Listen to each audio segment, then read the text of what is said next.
All right, folks, Bash at Berlin has come and gone. And were there really any surprises? Anything we weren't really thinking about already? Let's talk about it. It's always a vibe reviews. Let's go.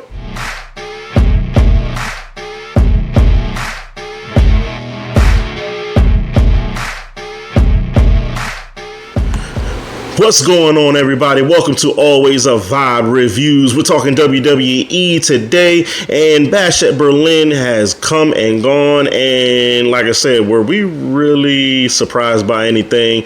Man, let's jump right into it. Triple H and his creative team, they've been cooking ever since WrestleMania, and SummerSlam was just pure chaos. It was tragedy on this side. It was this person turned on this person. It was this title change. Samoans flying all over the place. The return of the tribal chief, Roman Reigns, the original tribal chief, that is, Roman Reigns. So we had a whole lot of fun watching SummerSlam, the PLE. But Bash in Berlin, I think looking at the match card, we knew what was coming. So let's get right to it.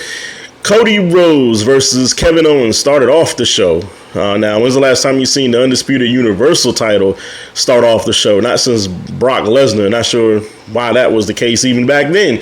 But we know why with this Cody Rhodes championship run. And like I said, I already knew this whole match with Kevin Owens was just going to be weird. You got Kevin Owens restraining himself and stuff. And I said it a couple of times. They're going to be worried about punching each other and all that kind of stuff. They're supposed to be friends. There's no fun in watching those kind of matches whatsoever. We need drama. We need hatred. We need CM Punk versus Drew McIntyre with the straps. We need all of that. That's what we need. We don't need two friends fighting over a title. Like, Drew and Punk should have had a belt between them other than the strap.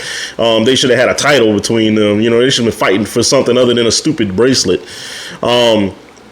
I just think that's dumb. That whole bracelet thing is dumb. But anyway, Cody and Kevin was exactly what we expected it to be. We knew Cody wasn't going to drop the title. I knew Kevin was going to be restraining himself. Like, come on, it's stupid. He had so many opportunities to really take Cody out and get the belt. You're fighting for the #1 title in the whole company. Go all out. But they didn't do that. It was him restraining himself, and I mean, it was crazy. But anyway, Cody wins, and then, you know, and then he goes to be the good guy that he's always, the face that he's always been, and try to raise Kevin's hand. And Kevin's like, no, I'm gonna raise yours. And it was the same theme the entire thing. No, let me show you some respect. No, I'm gonna show you some respect. No, it's all right, I got it. Out of here, man. No, we don't want to see that. But anyway. And then the next match, we got Unholy Union, Alba and Isla going against Jade and Bianca. And you got that match as well for the women's tag titles. The women's tag title seems like they lost some burn. Let's keep it real. Those two young ladies, they're talented. I'm not gonna take anything from them, but the only reason they won the titles because they were in their home country at the time. So they ended up winning the titles from Bianca and Jade, and now they had to face them in a head-to-head match, and they lose. I don't know what was going on. I was expecting. Now, this was the only surprise, really, the whole night. That was the only surprise. I think I was expecting either Jade to turn on Bianca or Bianca to turn on Jade. You know what I mean? Something dramatic to happen here, but WWE decided to go with them getting the titles back. I guess that'll be cool too. You know, I was expecting some drama. You know, we're waiting for Bianca to go singles again, and we're waiting for Jade to take her singles run after she was a monster in AEW, just so dominant over there. If you've noticed in a lot of their matches, Bianca takes most of the punishment. I think Jade needs some more work at the Performance Center, probably, like selling her moves, selling the moves, the punishment that she takes. Bianca's very good at that and delivering too, executing her moves. So, Jade is actually good at executing the moves, but taking the punishment, not so much. So just about every match we see Bianca kind of taking a beating, and then, doing the whole drama thing where she gets the hot tag and Jade just goes nuts like we expect her to.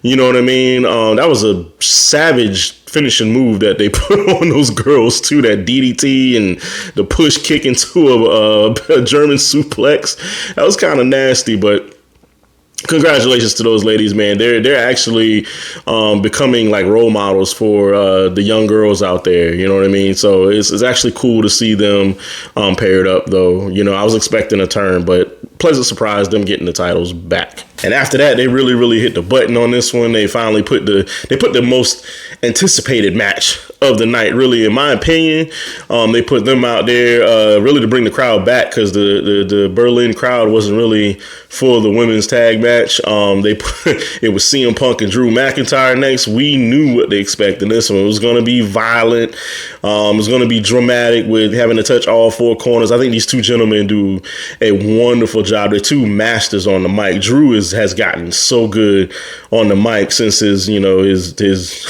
youngster days. He's been very good, and I think CM Punk is actually elevating him as well with his dialogue on the microphone. We all know CM Punk with the mic drop almost every promo. He's just a wizard on the microphone in his promos, so give him props there. But the match itself was nice. It was good. It was violent. Kind of knew how this one was going to end too.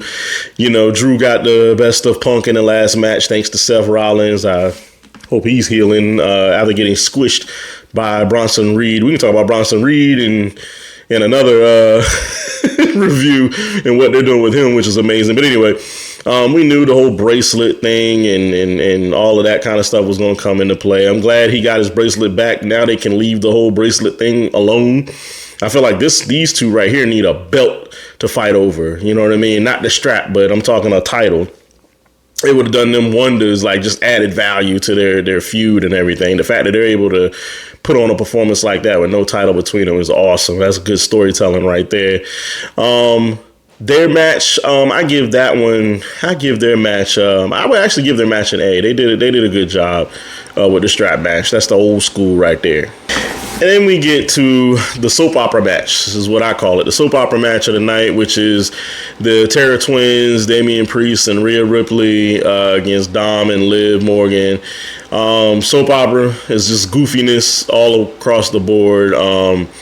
Dom and Liv, and the Rhea thing, the Liv Morgan Revenge Tour. This is just weird, period. Liv's got the women's world title and is not on the line on a pretty big pay-per-view with them being overseas. They kind of want to impress the crowds overseas. No, there weren't very many titles on the line. There's a lot of titles missing, that weren't on the line. I guess you can count Nia Jax putting her belt on the line, but that was the main event of SmackDown, so that wasn't really the PLE.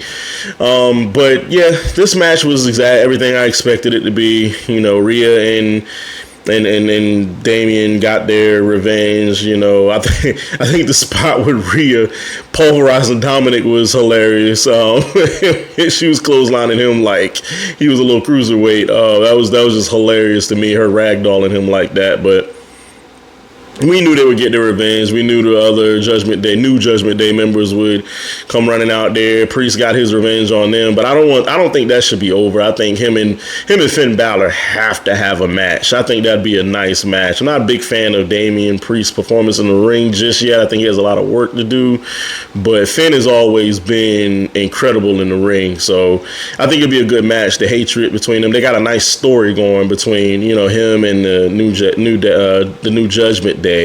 So I think that'd be cool. Just to end that story and then figure out what they're going to do with Liv in this title.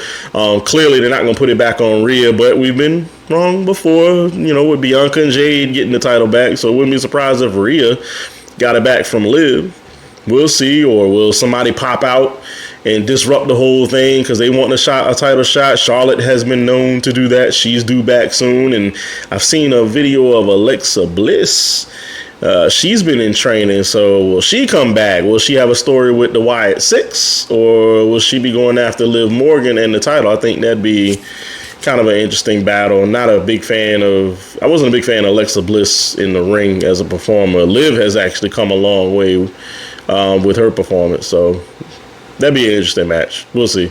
And now we got the Viper, the Legend Killer, Randy Orton versus Gunther. That ain't General.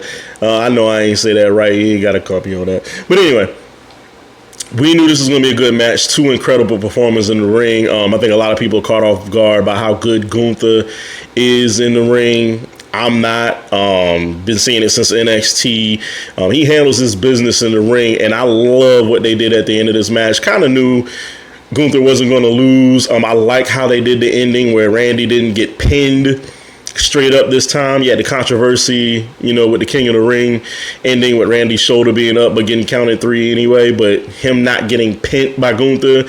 Instead, he got put to sleep. He passed out from the sleeper, but that show, it keeps Gunther dominant as usual, but it also keeps Randy Orton looking good as a fighter. You know what I mean? Randy's not a punk. Randy's always been a vicious type of person, in the ring. So that match was, that match was good. I like how it ended. I love Randy shaking Gunther's hand.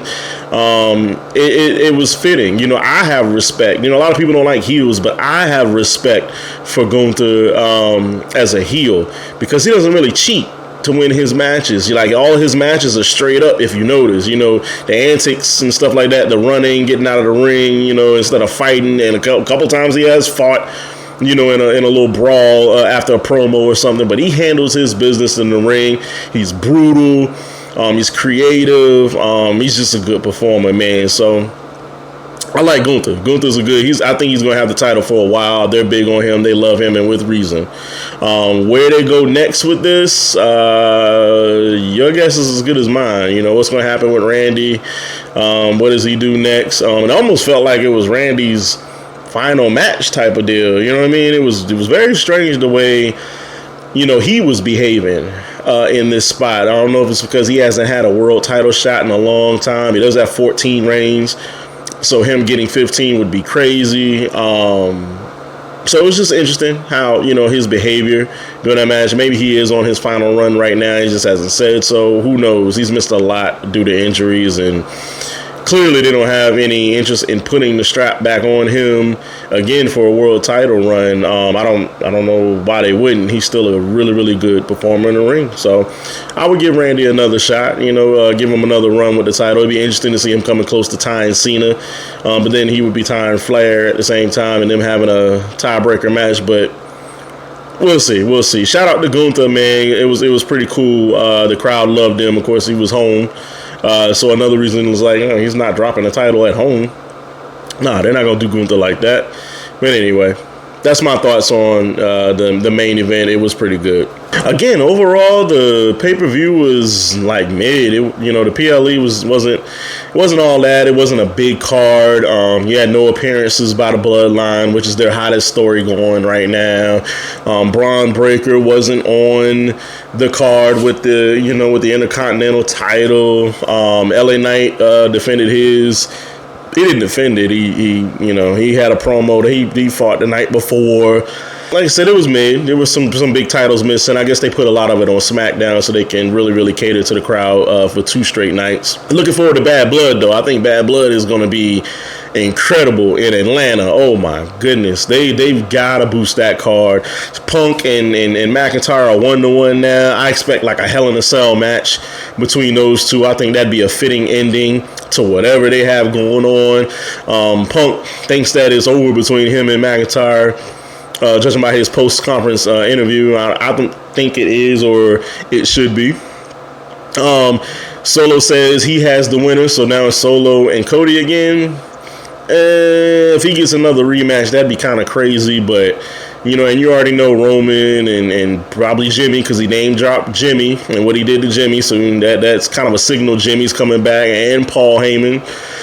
So you can expect them to be aligned with Roman again, and if Jay doesn't come out on top with this fatal 4-way tournament for Braun Breaker, see who faces Braun Breaker. He doesn't be the one that's going to end up facing Braun Breaker. I can see Jay going back and them rectifying things with Roman. You know what I mean? They had that falling out, so I can see that happening and him rejoining. And you got to get the original Bloodline back to take on Solo. It is September and October, beginning of October. I think October 5th. Is Bad Blood, so that's a month out from Survivor Series, where it's War Games. So they got to start putting things together for this Bloodline Civil War that everybody's talking about. That's most likely going to happen at War Games Survivor Series. So I expect Jimmy and all of them, the original bloodline, to come back together soon. We'll see what happens there. I think The Rock's going to make an appearance at some point too. His schedule should be clearing up soon, so you got him. Cody should definitely be worried about that guy coming back. So it's a lot of fun stuff still left to happen, man. Looking forward to Bad Blood. Hope you guys enjoyed it. Let me know in the comments what you think or what you thought of Bash at Berlin and what you think is going to happen next. Where are these storylines going heading into Bad Blood? That's the next PLE. So tell me what you think is going to happen over the next month on Raw and SmackDown. SmackDown's moving to USA. They're leaving Fox and going over to USA. So now SmackDown might be a little more raw with their dialogue and the things that they do as opposed to how they were with Fox. And you already know Raw is gearing up to go to Netflix in January, which is going to be crazy too. But let me know what y'all think in the comments, man. This is your boy, Ron Wick, and stay tuned for more reviews. We got movies and TV, all the John Wick movies that we're going to do, and we got TV series like Cobra Kai, stuff like that we're going to talk about, and some of these movies that are hitting in theaters lately, like Alien Romulus and all that kind of stuff, all right? So let me know in the comments what you think about this WWE review and what do you think is going to happen, guys? I'll holla at you. Ron Wick, I'm out.